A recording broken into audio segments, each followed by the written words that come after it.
Bem, meus irmãos, fazendo uma recapitulação daquilo que examinamos no nosso último estudo, baseado em Tiago capítulo 1, versos 9 ao verso 15, vimos que a verdadeira fé em Cristo faz o homem crescer. E este crescimento ele é espiritual, não é um crescimento terreno, na medida que nós nos sentimos superiores uns aos outros. Por isso, a verdadeira fé eleva o crente em santidade, enquanto o rebaixa no seu estado de pecado. A verdadeira piedade é aquela que nos torna humildes no trato uns com os outros. Se a nossa piedade está promovendo em nosso coração um senso de superioridade em relação ao nosso irmão, a nossa espiritualidade, a nossa vida cristã precisa ser questionada à luz da palavra de Deus, pois é isso que vimos aqui no texto anterior, especialmente nos versos 9 ao verso 11, em que nós precisamos reconhecer qual é a nossa verdadeira condição diante de Deus e também dos membros da igreja. Essa santificação ela deve ser buscada com perseverança, mesmo quando estamos sendo cercados por muitas provações, que já vimos aqui o significado dessas provações, é de confirmar a nossa fé, e também quando estamos sendo cercados por seduções, por tentações, que têm o objetivo de nos atrair ao pecado. Então são tensões que nós temos que enfrentar na nossa vida, e em todas essas tensões nós temos que, com perseverança, buscar a nossa santificação. E problemas nem sempre são tentações para o mal.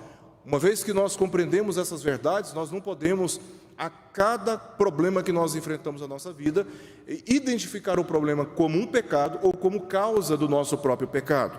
Mas em todos os problemas que nós sofremos, todas as provocações que nós sofremos, todas as tentações que nós sofremos, nós estamos correndo um grande risco de cairmos nas armadilhas que são favoráveis às inclinações da nossa própria carne, às inclinações do nosso coração. Então, você é cercado por provações, por tentações. Em si, repetindo, essas provações, essas tentações, elas não são pecado, mas elas podem nos induzir ao pecado, especialmente no esforço de sair dessas provações, tá? Então, nós precisamos ficar bastante atentos, termos o discernimento por parte da palavra de Deus, para sabermos como lidar com as provações e inclusive com as tentações da nossa própria carne. Por essa razão, uma conduta errada pode nos fazer fracassar, como fracassaram os israelitas quando provados na peregrinação do deserto. Eles estavam sendo provados por Deus ali, e eles fracassaram. Uma geração inteira se perdeu no deserto, foi punida pelo Senhor, disciplinada pelo Senhor, porque no momento da provação, esta geração se mostrou reprovada, porque ao invés de perseverar na fé, esta geração foi uma geração, a primeira geração que Moisés conduziu no deserto, foi uma geração que o tempo todo esteve provocando a ira do Senhor, esteve murmurando e esteve colocando o Senhor à prova. Sendo assim, é necessário entendermos a origem, a natureza e a dinâmica da tentação em meio às provas da fé. Então aqui nós estamos apenas resumindo rapidamente aquilo que estudamos no texto anterior. O verdadeiro cristianismo, como já vimos, aqui uma síntese de toda a epístola, suporta provas e tentações contra a fé. Capítulo 1, versos 2 a 18. O verdadeiro cristianismo também consiste em obedecer, não apenas ouvir a palavra de Deus. O verdadeiro cristão não é aquele que apenas ouve, entende, compara, critica, avalia, julga a palavra e aqueles que comunicam a palavra.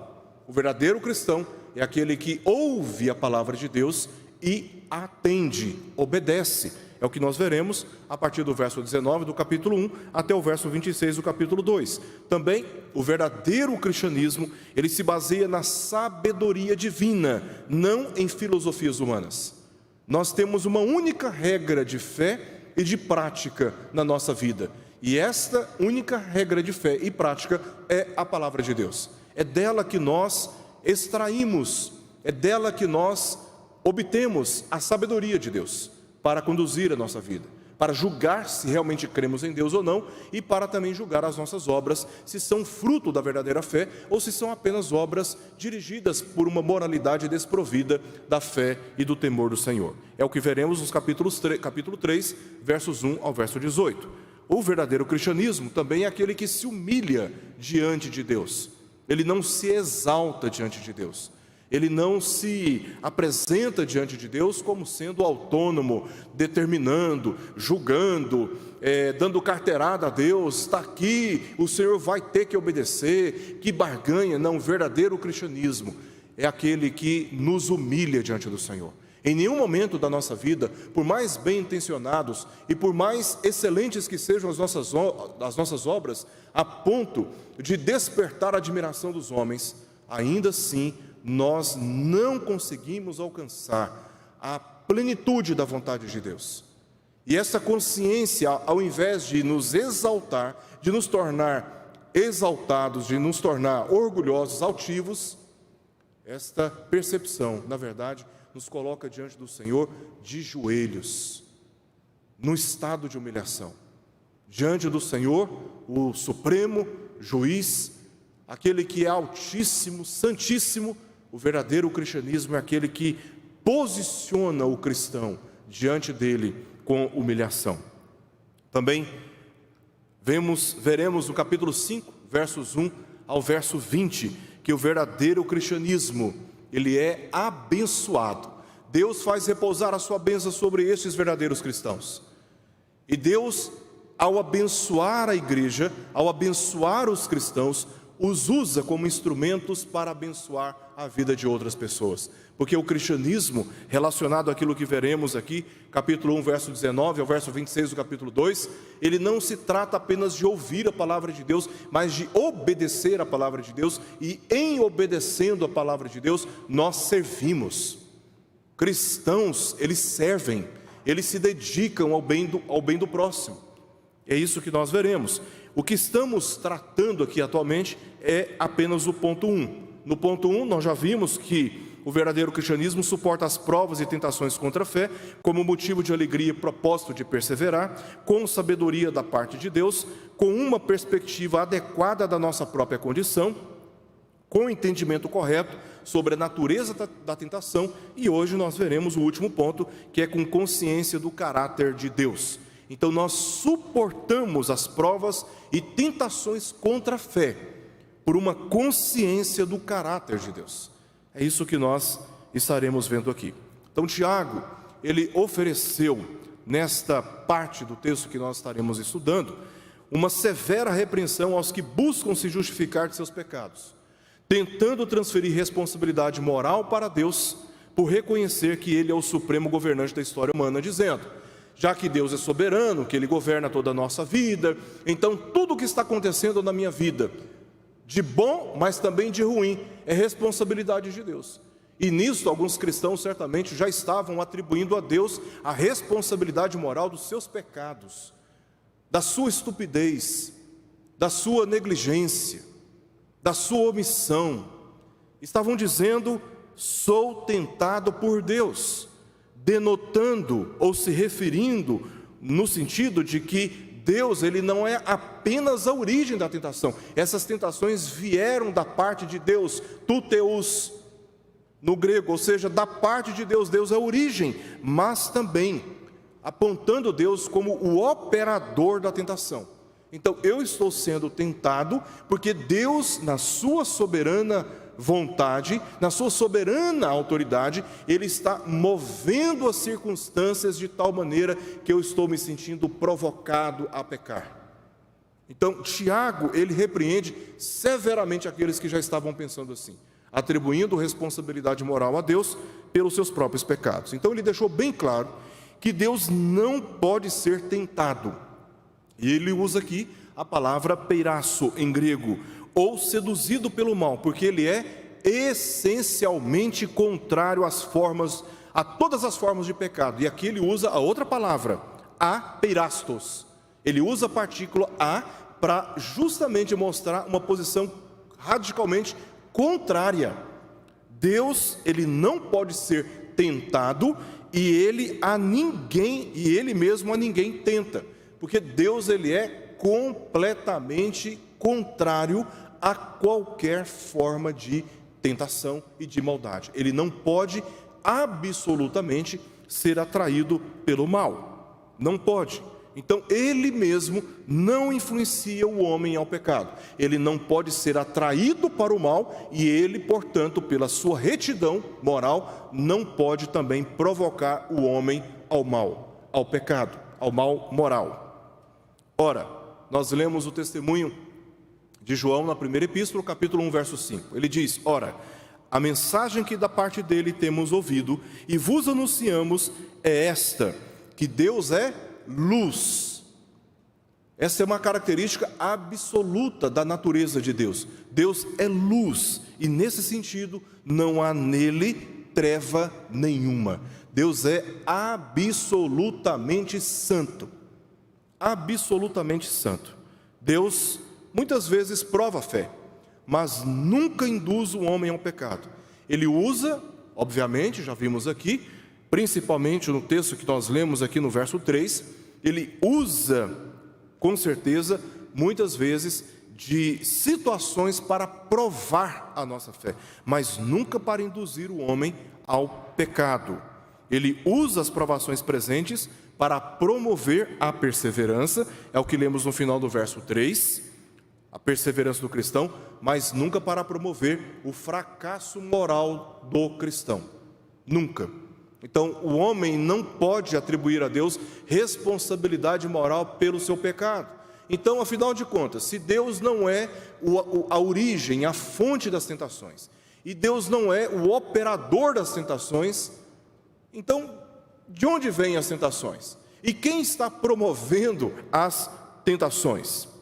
Então, Tiago deixa bastante claro que a origem e o operador das tentações é o próprio ser humano, é o próprio homem. Ao contrário do que alguns estavam pensando, a origem da tentação está em cada um, é o seu próprio desejo pecaminoso. Então, a rigor, nós pecamos porque nós queremos pecar.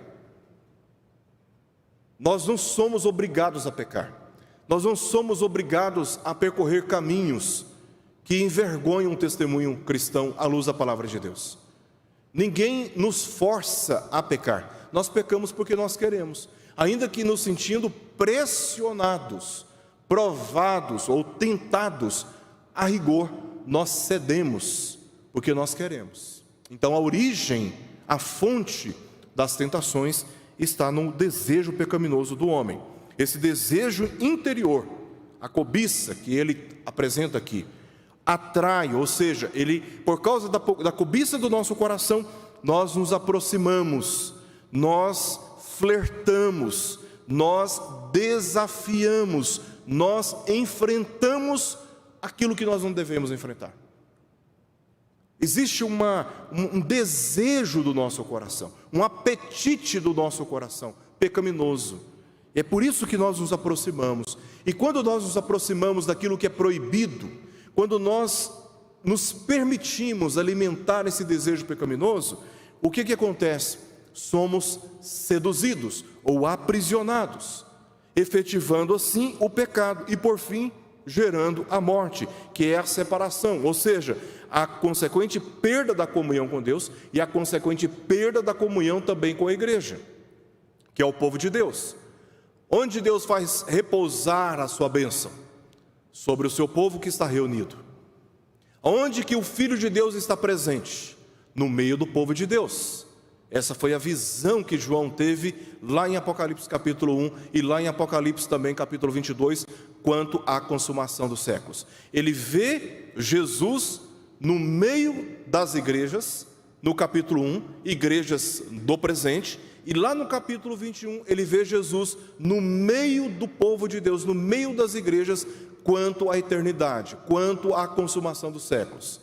Foi esta promessa que Jesus fez no capítulo 28 de Mateus: e eis que estou convosco todos os dias até a consumação dos séculos. Jesus está no meio do seu povo, Jesus está no meio da igreja. Então, se eu perco o prazer da comunhão com Deus, a alegria de pertencer a Deus, a alegria da minha salvação, eu perco o interesse de buscar a Deus pela oração, pela leitura da palavra de Deus, em prazer em obedecer a palavra de Deus, o que acontece? Eu perco o interesse por aquilo que Deus se interessa.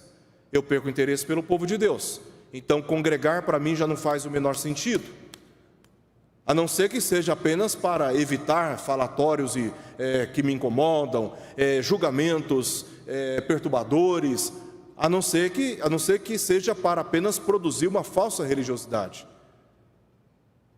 Mas nós perdendo a comunhão com o Senhor, nós sofremos o enfraquecimento da nossa fé, a ponto de desprezar a comunhão também com o povo de Deus. Morte aqui é uma indicação de perda da comunhão. Perda da comunhão. Vamos nos recordar, certamente, Tiago está aqui refletindo no episódio que aconteceu no Éden. Quando Eva toma do fruto e come, dá ao marido e ele come, eles não morreram imediatamente. Mas imediatamente eles perderam a comunhão com Deus e perderam a comunhão também um com o outro. Por isso que eles tiveram que fazer vestimentas para se proteger um do outro, porque eles tiveram vergonha, diz o texto, percebendo que estavam nus, fizeram cintas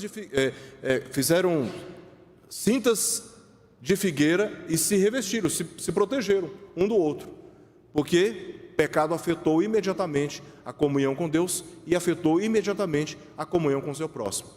Primeiro sinal da comunhão, da perda de comunhão com Deus: Deus chega no jardim, na viração do dia, e eles fogem para trás das árvores do jardim. Primeiro sintoma, primeira reação. E por consequência disso, várias outras reações se desencadearam nas relações humanas. De maneira que não dá para, perdendo a comunhão com Deus, nos manter ativos e vigorosos e alegres no meio do povo de Deus. Perdendo a comunhão com Deus, nós perdemos imediatamente, ou passamos a sofrer imediatamente, uma perda gradativa do prazer na comunhão cristã. Ao invés de concluírem que o pecado é uma culpa de outros, Tiago afirma diretamente que a culpa do pecado é sempre pessoal e sempre intransferível.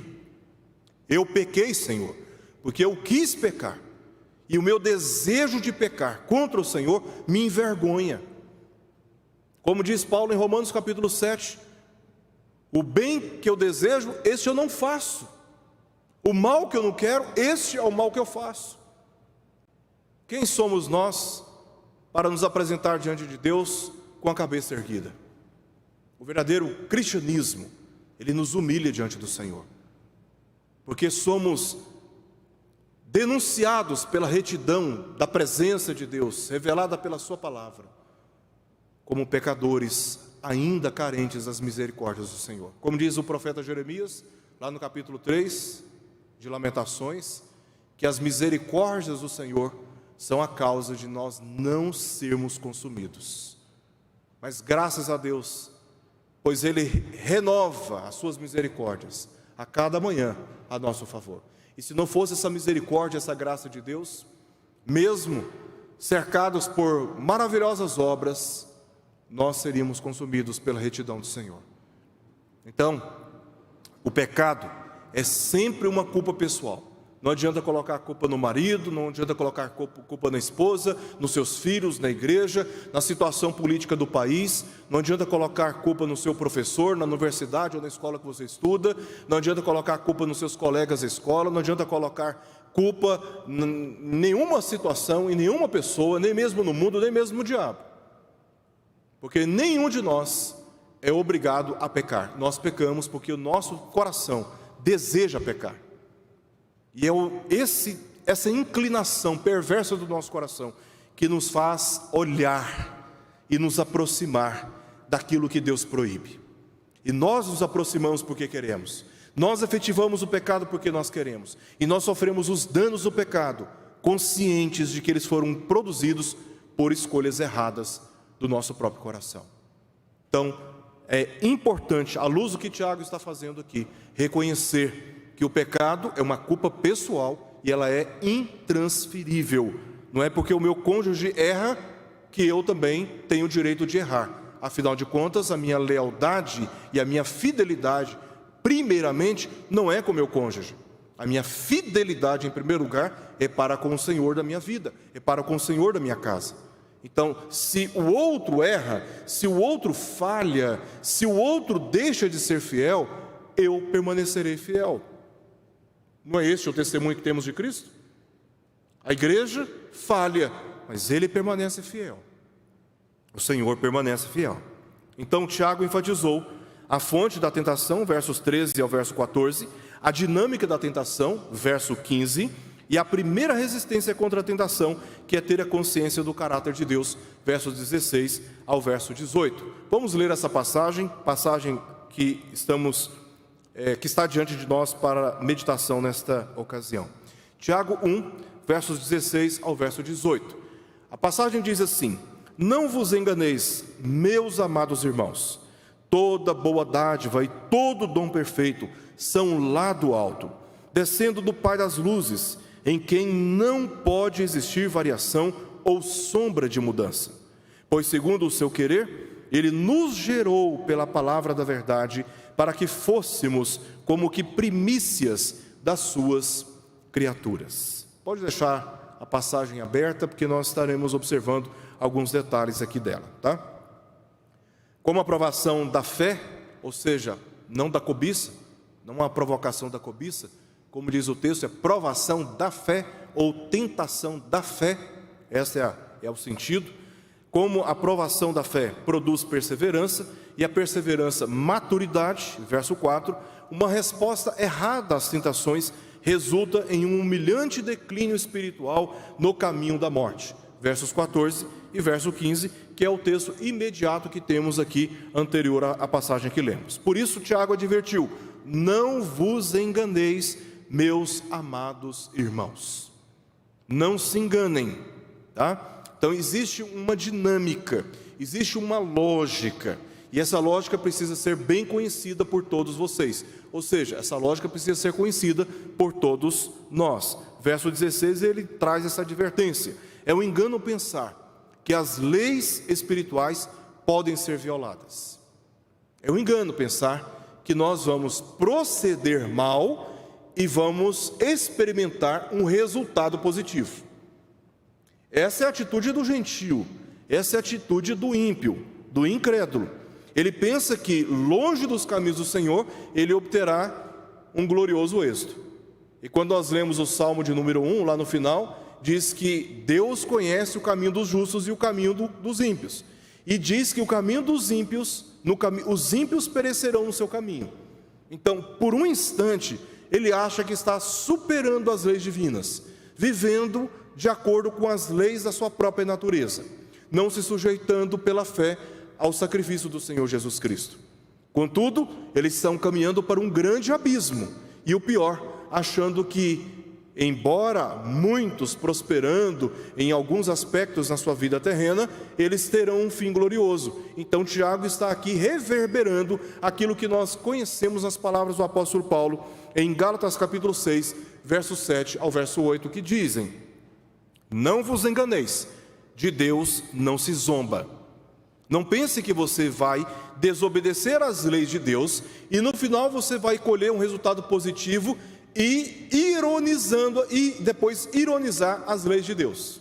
Não pense que você pode zombar de Deus. E aí Paulo traz aqui uma ilustração de como as leis espirituais são invioláveis, nos permitindo, pela ilustração, conhecer essas verdades, olhando para o contexto da agricultura. Pois aquilo que o homem semear, isso também ceifará. Porque o que semeia para a sua própria carne, da carne colherá corrupção. Mas o que semeia para o Espírito, do Espírito colherá vida eterna. Então, não se enganem. Não se enganem. As leis espirituais, elas não podem ser violadas.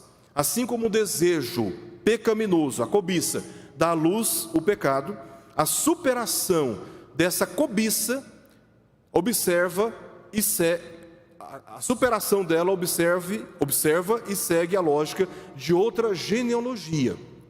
Porque nós vemos aqui Tiago dizendo no verso 15 o seguinte: então a cobiça, depois de haver concebido, dá à luz.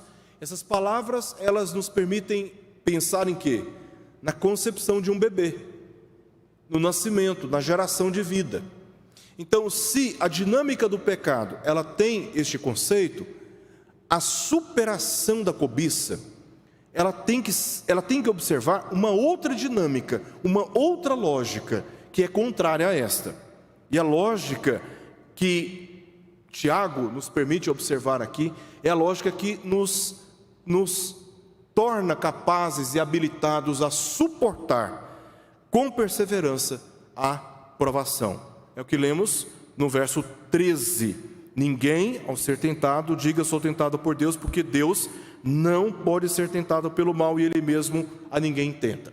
Nós temos que ter uma outra dinâmica de vida na resistência das tentações da nossa própria carne, reconhecendo quem é o Senhor e nos submetermos às leis do Senhor e não às leis da nossa própria natureza.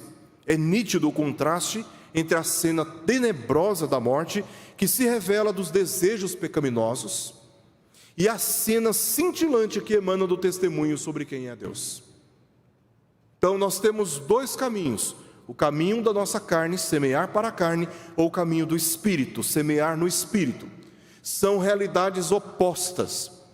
E, como diz Jesus no capítulo 6 de Mateus, nós não podemos servir a dois senhores. Então, ou nós nos submetemos às leis divinas, ou nós nos submetemos à lei do pecado. Não existe outra alternativa, não existe neutralidade na vida cristã. Como Jesus disse: quem comigo não ajunta, espalha. Não existe neutralidade. Então é claro o contraste que Tiago faz aqui entre a cena tenebrosa da morte, revelada pelos desejos pecaminosos, e essa realidade cintilante, brilhante, exaltada de Deus na sua condição de santidade. O pai das trevas é Satanás. Ele é o príncipe das trevas. O pai das trevas, Satanás, gera a descendência do pecado e da morte. Por trás de todos os eventos pecaminosos da humanidade existe um regente, e esse regente é a antiga serpente. Foi ela quem tentou Eva no jardim e a induziu pelo engano a oferecer o fruto o qual Deus havia proibido a Adão. E ele comeu, sabendo de qual fruto foi tirado, de qual árvore aquele fruto foi tirado, e comeu. Paulo fala isso em 1 Timóteo capítulo 2. Eva foi enganada, mas Adão não foi iludido. Ele sabia o que ele estava fazendo. Então, por trás dos nossos pecados, existe alguém que está instigando, incentivando, estimulando, usando várias circunstâncias da nossa vida. Esses dias, falando no nosso pequeno grupo sobre a questão do jejum, nós fizemos um exercício, sobre o jejum, estudamos e praticamos o jejum, e aí nós estávamos compartilhando no nosso pequeno grupo como alguns, quando resolveram jejuar, como as provações, as tentações se tornaram mais intensas, Parece que o cheiro fica mais acentuado da comida, o apetite fica mais exacerbado, fica mais sensível. É impressionante como, quando você estabelece uma meta de disciplina espiritual, de buscar a Deus, de ir para a casa do Senhor, para prestar culto com o povo dele, o culto público. É impressionante quando você fala assim: eu vou me preservar no meu relacionamento de namoro, vou me preservar no meu noivado. É impressionante quando você fala assim: eu vou fazer economia das minhas finanças, como parece que tudo conspira contra você. Não nos enganemos, meus irmãos, somos atraídos ao pecado pelo desejo do nosso pecaminoso, do nosso coração, mas não nos enganemos, somos provocados também pelas artimanhas de espíritos demoníacos que nos cercam e que querem, como diz o apóstolo Pedro na sua epístola, que Satanás está como que um leão rugindo ao nosso derredor, ou procurando uma oportunidade para nos tragar. Existem questões espirituais envolvidas na vida cristã, na luta de um verdadeiro cristão. Ou você pensa que é fácil andar na contramão deste mundo, na contramão da sua natureza? Não é fácil. O caminho mais fácil é se entregar às seduções do mundo e da sua carne. O caminho mais difícil é o caminho de negar a si mesmo, tomar a sua cruz e seguir a Cristo. Porque por trás da cruz, do sofrimento, existe uma glória prometida, uma esperança prometida. E não há vida cristã que não esteja sujeita a muitas provações, lutas, dores, luto, não apenas luta, mas luto também. Tristeza intensa, a ponto de romper as nossas lágrimas. Então a vida cristã é uma vida cercada por muitas lutas. Contudo, o Pai das luzes é imutável, Ele é fonte de vida. Nele se encontram todas as virtudes e dele procede o dom perfeito. A dádiva perfeita, a mais sublime obra que Deus poderia nos oferecer, o mais sublime presente, o dom, o mais sublime presente que Deus poderia nos oferecer, o dom perfeito.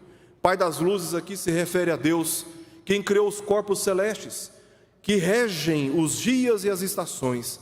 A luz de todos eles é obstruída pelas sombras da noite. Você vê o sol, que brilha, a estrela mais forte no céu.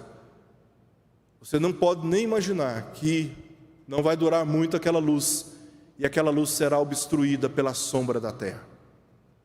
Aquela luz vai ceder.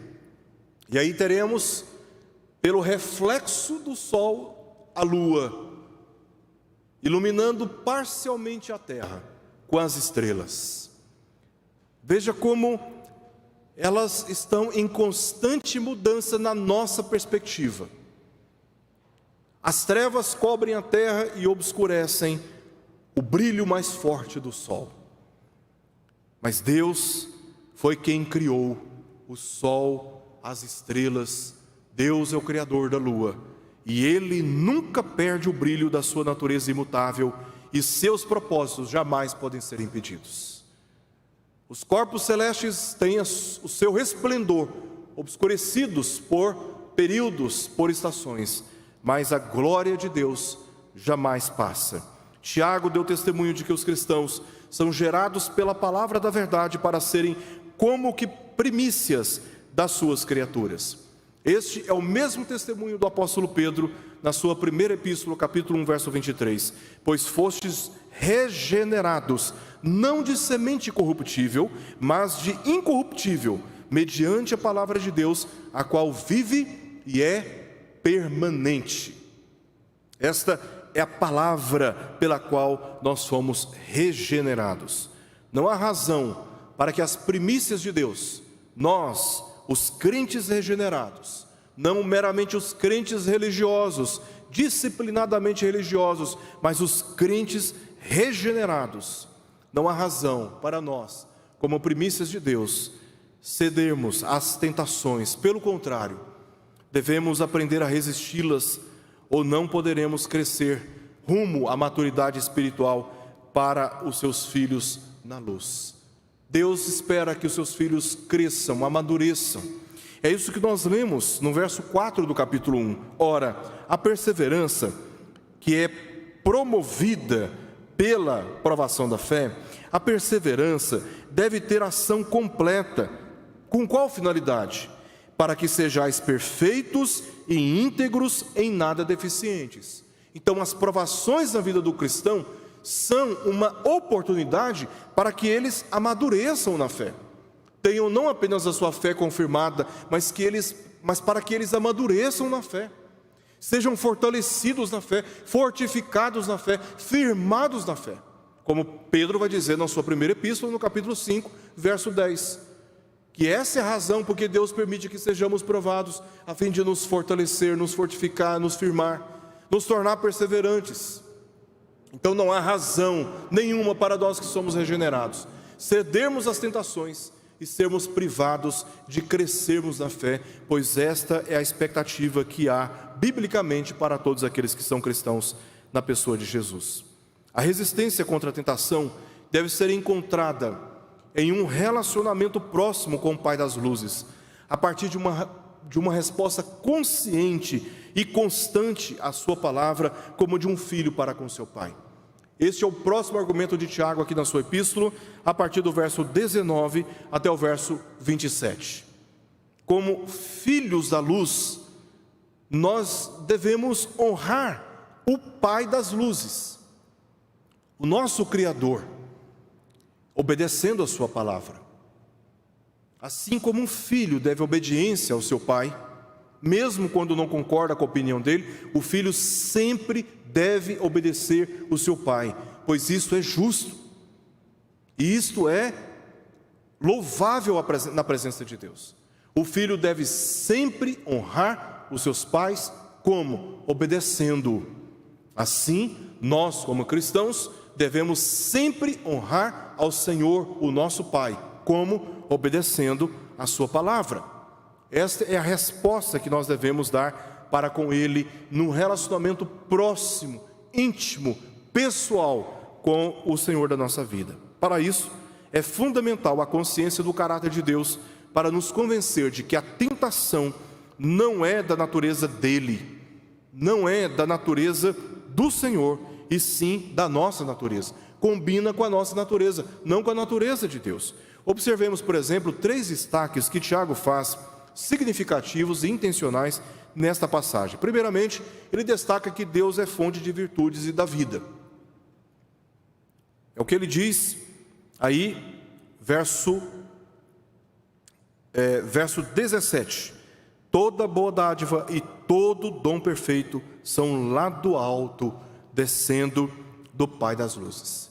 Tiago está afirmando que Deus é fonte de virtudes e da vida. Se você tem alguma virtude, glorie-se no Senhor, porque você não é fonte dessa virtude. Essa virtude veio da parte do Senhor. Ele é a fonte. Ele não é Deus se não for bom e perfeito. Sendo assim, não pode ter absolutamente nada a ver com a tentação e o pecado, pois Ele é essencialmente virtuoso e santo. Boa dádiva, veja o adjetivo usado aqui. A qualidade é boa, o presente, a oferta, ela é boa, ela é perfeita, ela é santa. Ela vem daquele que é chamado de Pai das luzes, porque de onde desce, como diz o texto, descendo do Pai das luzes, vem lá do alto. Então ele é fonte de toda virtude. Portanto, ele não induz o homem à morte, mas lhe dá a vida eterna. Este é o dom perfeito, pela expiação de Jesus mediante a fé. Se por um homem entrou o pecado, entrou a morte na humanidade, por um outro homem chamado Jesus, o homem varão perfeito, entrou a vida e a vida em abundância. Então, se o pecado gerou a morte, Jesus, pela sua própria morte como pagamento do pecado dos eleitos, Ele oferece na cruz o perdão, Ele oferece na cruz a vida a todos aqueles que creem nele. Por isso Jesus ressuscitou dentre os mortos, como primícia de Deus, como primogênito dentre os mortos. E aqueles que creem em Jesus seguem a mesma trajetória. Eles sofrem por causa do pecado, eles morrem por causa do pecado, mas eles ressuscitam para Deus, eles recebem vida para Deus, de maneira que pela fé este dom perfeito é recebido. Paulo diz em Efésios capítulo 2, verso 8, que a salvação é pela graça mediante a fé, e isso não vem de vós, é dom de Deus, é presente de Deus, é uma dádiva de Deus. Então, pela fé em Cristo, nós recebemos o dom perfeito, que é o dom da vida eterna. É assim que Tiago apresenta Deus nessa passagem, como fonte de virtudes e da vida. Não, Deus não tem nada a ver com as tentações ou a indução do pecado. Isso tem a ver com a nossa natureza. Em Deus nós temos aquilo que é contrário às seduções do pecado. Nós temos aquele que é fonte de todas as virtudes e o doador da vida eterna. Então a solução, no meio das nossas provas, no meio das nossas tentações, é reconhecer quem Deus é, porque reconhecendo quem Deus é, nos permite nos refugiar nele, que é uma torre forte, é o nosso refúgio, é o nosso escudo. Então, no meio das nossas provações, nós sabemos onde nós podemos encontrar consolo e sabedoria. Segundo, Deus é o Pai das luzes. É aquilo que nós lemos aqui na segunda parte do verso 17. Pai das luzes, em quem não pode existir variação ou sombra de mudança. A tentação leva os homens à escuridão da culpa e da vergonha, mas em Deus encontram confiança para serem libertados.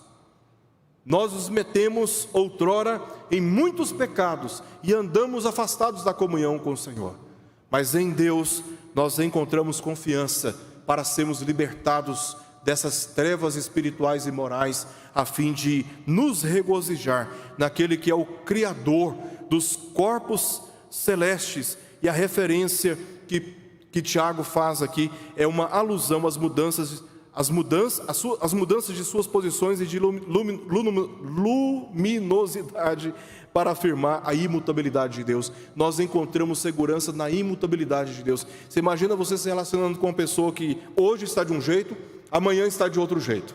Imagina você lidando com o seu patrão, que lida com você de uma maneira agora, mas amanhã ele lida com você de uma maneira totalmente diferente. Você não tem segurança, você não tem estabilidade, você não tem como fazer planos de longo prazo.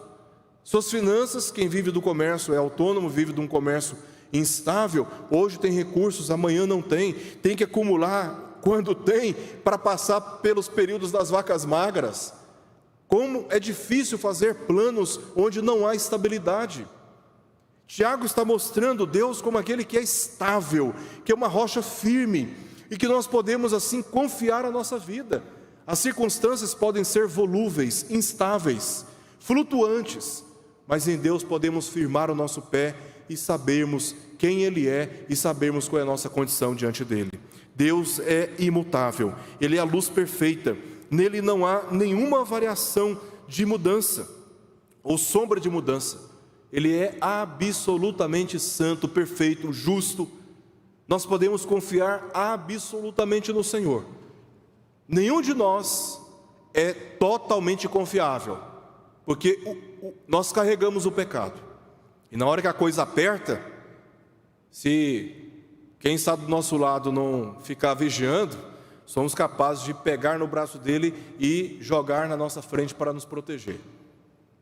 Nós somos muitas vezes egoístas, avarentos, muitas vezes somos iracundos, tempestivos, amamos a discórdia, a disputa, a comparação, amamos nos gloriar diante das opiniões dos homens, fazendo propagandas o tempo todo a nosso respeito. Nós amamos o primeiro lugar. Nós somos assim, enfermos por causa do pecado, mas quando nós olhamos para Deus, encontramos segurança. Embora não sejamos capazes de confiar 100% uns nos outros, nem mesmo no nosso próprio coração, como Jeremias diz, que o coração do homem é desesperadamente corrupto, nós podemos confiar no Senhor, porque o Senhor é imutável, Ele é firme, e a sua palavra não passa jamais.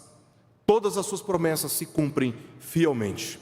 Deus também é apresentado por Tiago como aquele que nos regenerou, que nos deu vida quando estávamos mortos. A palavra da verdade é um instrumento pelo qual Deus concede nova vida ao homem. É isso que ele diz no verso 17: pois segundo o seu querer, a salvação é uma obra de Deus, totalmente de Deus, é uma obra unilateral. Nós não interferimos na criação. Como Deus pergunta lá para Jó, no capítulo 38 do livro de Jó: onde estavas tu, Jó, quando eu lançava os fundamentos da terra? Diz-me se tens conhecimento. Nós não participamos da obra da criação de Deus. Quem somos nós para dizer que a nossa salvação, na nossa salvação nós participamos, nós interferimos, se a salvação é um ato soberano criacional de Deus? Estamos sendo criados segundo a imagem do seu Filho. A salvação é uma obra da criação divina. Deus, segundo o seu querer, Ele nos regenerou. Nós não participamos, é uma obra divina. Não é por obras, diz o apóstolo Paulo, para que ninguém se glorie, dizendo: eu cheguei ao status de perfeição, de sublimidade espiritual, de salvação, porque eu fiz a minha parte. Essa glória não pertence a nós, essa glória pertence totalmente ao Senhor, pois Ele, segundo o seu querer, Ele nos regenerou pela palavra da verdade, para que fôssemos como que primícias das suas criaturas. Ele é o Criador de todas as coisas.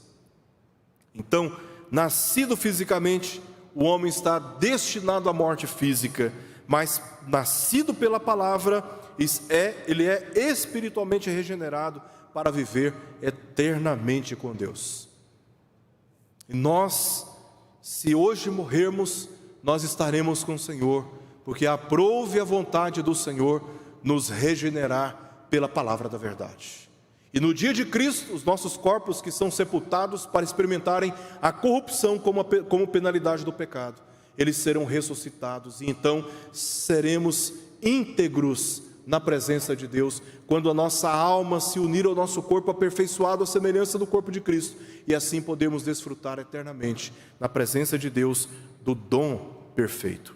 Quero terminar trazendo algumas considerações finais aqui para nós. Nós vimos como que nesta epístola Tiago está enfatizando o verdadeiro cristianismo como aquele que suporta provas e tentações contra a fé, como motivo de alegria e propósito de perseverar, com sabedoria da parte de Deus, com uma perspectiva adequada da nossa própria condição, com entendimento correto sobre a natureza da tentação e também com consciência do caráter de Deus. E é nesse sentido que nós examinamos os argumentos que Tiago apresenta nessa epístola. Deus é fonte de virtudes e da vida, Deus é o Pai das luzes e Deus é quem nos regenerou. Nós podemos perder tudo, em outras palavras, no meio das nossas provas. Podemos perder a nossa saúde, podemos perder bens, podemos perder relacionamentos importantes, nós podemos perder o nosso emprego, nós podemos perder até a nossa reputação para as opiniões alheias. Mas nós não perdemos a nossa salvação. Nós não perdemos a nossa fé na pessoa de Jesus Cristo. Nós não perdemos o amor de Deus. Aliás, quem nos poderá separar do amor de Deus que está em Cristo Jesus? A resposta de Paulo em Romanos capítulo 8 é que nada e ninguém pode nos separar do amor de Deus em Cristo Jesus. Então, essa afirmação, este entendimento no meio das provações faz toda a diferença para nós. Porque foi Deus quem nos salvou. E nós não perdemos o dom que Ele nos deu. Jamais perderemos o dom que Ele nos deu. Geralmente as provas criam um ambiente em torno do cristão de desânimo em relação à fé, em relação ao seu comprometimento. Quando a provação vem com muita intensidade contra nós, e parece que está tudo conspirando contra nós, muitos ficam desanimados na fé. Ficam desanimados. E até esse desânimo, ele é inclusive, ele impacta inclusive o comprometimento da fé, no testemunho, nos relacionamentos estabelecidos. Você era um crente alegre, vigoroso, disposto a servir, sempre estava pronto para acudir, para atender, para fazer, tudo para a glória de Deus, tocar o seu instrumento, cantar com uma voz belíssima, glórias ao Senhor. Você estava pronto para fazer muitas coisas para a glória do Senhor, mas quando a prova vem com intensidade e você é abatido na sua fé, isso reflete no seu ânimo também, no ânimo do seu comprometimento de fé. E de repente a gente vê aquele irmão, aquela irmã, desanimada, tímida, caladinha, já quase não aparece na igreja, já não fala mais do Evangelho para ninguém, já não tem ânimo mais para orar, já não tem ânimo mais para ler a Bíblia, ele está o tempo todo desanimado. Meus irmãos, essa é a experiência de todos nós. Quando as provas vêm com força contra nós, nós podemos sofrer sim, com desânimo em relação à fé, e com desânimo na expressão desta fé em compromissos. evitamos compromissos. Nós temos recebido na nossa igreja várias pessoas vindas de outras denominações evangélicas, que eu não quero aqui citar o nome, mas pessoas estão chegando feridas por promessas falsas que foram dadas a elas, por teologias estranhas, por autodisciplinas ensinadas como meios de barganhar com Deus, por métodos de feitiçaria, usando coisas materiais e manipulando coisas materiais como água, lenço, sal e tantas outras coisas, que é uma forma de feitiçaria, manipulando essas coisas para desencadear benefícios espirituais. E depois as pessoas descobrem que estavam sendo enganadas o tempo todo. Pessoas exploradas nas suas finanças indevidamente. Dízimo, oferta, são princípios bíblicos que todo cristão deve observar com fidelidade e alegria na presença de Deus. E muitos perversos, sabendo disto, exploram indevidamente as pessoas, obrigam, chantageiam, criam situações de medo, de temor, e essas pessoas chegam nas nossas igrejas machucadas, feridas, desanimadas. Algumas nem sequer voltam para a igreja nenhuma, estão por aí espalhadas, Brasil afora, porque através daquela decepção estão enxergando todas as igrejas como se todas as igrejas tivessem a mesma conduta e a mesma ética, a mesma conduta moral, e não tem. Então muitas vezes provas criam um ambiente em torno do cristão de desânimo em relação à fé e em relação ao seu compromisso, mas também de desespero. E no desespero muitos cristãos se precipitam em decisões, muitas das quais o conduzindo a situações de pecado, potencializando o pecado no seu próprio testemunho. Também provas criam um ambiente em torno do cristão de dúvidas. Quantos de nós, no meio das nossas provas, das nossas lutas, não questionamos a Deus? E a gente fica aí caladinho, não compartilha isso para ninguém, mas quantas vezes no nosso coração já não indagamos o nosso coração, se Deus existe, se Deus se importa conosco, se Deus realmente nos ama, por que Deus está permitindo isso acontecer comigo, por que tem que ser eu, por que não pode ser outro? Provas geralmente criam ambientes favoráveis, propícios às dúvidas sobre Deus, sobre a justiça de Deus e os propósitos que Deus tem no meio de todas as nossas provas. O que Deus quer com isso? Como diz lá o salmista Davi, no Salmo de número 30, que proveito obterás com a minha alma na cova? Que proveito obterás na minha morte? Ele está questionando o quê? O propósito de Deus. O que o Senhor quer com isso? Acometido por uma grave enfermidade, os seus inimigos já estavam se preparando para fazer uma grande festa, pela queda do grande rei Davi, poder invadir as terras de Israel e subjugar o povo e extrair os espólios, extrair as riquezas daquele reino. E Davi na sua oração está dizendo: Senhor, que proveito o Senhor tem com a minha morte? Porque, irmãos, é humano. Asaf fala no Salmo 77, eu ergo as minhas mãos em oração, dia e noite, e a minha alma se recusa a consolar-se. Esqueceu Deus as suas promessas? Encolheu a sua mão para me abençoar? Asaf está fazendo questionamentos, porque está em dúvidas sobre Deus, sobre a justiça de Deus e sobre o propósito que Deus tem com o seu sofrimento. E seria ignorância da nossa parte pensar que porque somos cristãos, nós não estamos sujeitos a sofrimentos e a dúvidas como estas. Deus sabe muito bem disso. Especialmente nesses momentos, saber quem Deus é e a natureza das suas ações é não apenas consolador, mas também é libertador. É libertador.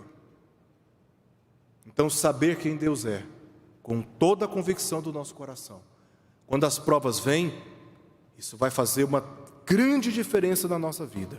Olha o que o salmista diz no Salmo 46, versos 1 ao verso 3. Deus é o nosso refúgio e fortaleza, socorro bem presente nas tribulações. Ele está afirmando quem Deus é. Aí ele começa a segunda parte com a conjunção. Portanto, por causa desta convicção, por esse entendimento, não temeremos ainda que a terra se transtorne e os montes se abalem no meio dos mares. Ainda que as águas tumultuem e espumejem, e na sua fúria os montes estremeçam, não temeremos, porque eu sei quem é o Senhor. Eu sei quem é o Senhor, e Ele está presente nas tribulações. Isso nos previne da profanação, de atribuir a Deus a responsabilidade moral dos nossos pecados, como o Tiago fez aqui. Também nos previne da confusão, alegando falta de discernimento quanto ao propósito bíblico das provações da nossa fé. Nós enfrentamos as provas e entramos em confusão, não temos discernimento de quais são os propósitos de Deus, e parece que as nossas provações não fizeram o menor sentido, porque nós não estamos observando o que Deus está fazendo na nossa vida no meio dessas provações. Como Deus está tratando o nosso coração, nossos relacionamentos, nossas convicções, nossa percepção da eternidade, como Deus está tratando conosco. Isso nos previne dessa confusão e também do engano, escolhas que atendem desejos pecaminosos do nosso coração e não a vontade de Deus para nós, nas nossas próprias tentações. Saber quem Deus é nos habilita a responder à vontade de Deus e não à vontade da nossa carne, não à vontade deste coração adoecido pelo pecado que eu tenho e que você também tem. Por isso, conhecer a Deus nas nossas tribulações, nas nossas provas, faz toda a diferença para perseverarmos na fé, a fim de alcançarmos a maturidade que Deus requer de cada um de nós. Vamos orar? Pai querido, nós te louvamos pela tua santa palavra e pela consciência que ela nos dá a respeito do verdadeiro cristianismo. Pedimos ao Senhor que continue tratando com a nossa mente, corrigindo falsas expectativas e doutrinas erradas, que tenhamos a nossa atenção para a pura e simples palavra do Senhor, que é poderosa e suficiente para estabelecer em nossos corações convicções assertivas sobre quem é o Senhor e nos conduzir a uma vida que verdadeiramente corresponde ao ensino da tua palavra. Tenha misericórdia de nós, fortaleça-nos na nossa pequena fé e ajuda-nos a superar as nossas provações, extraindo de todas elas o propósito que o Senhor tem para cada um de nós. Nós rogamos por isto e oramos em nome de Jesus. Amém.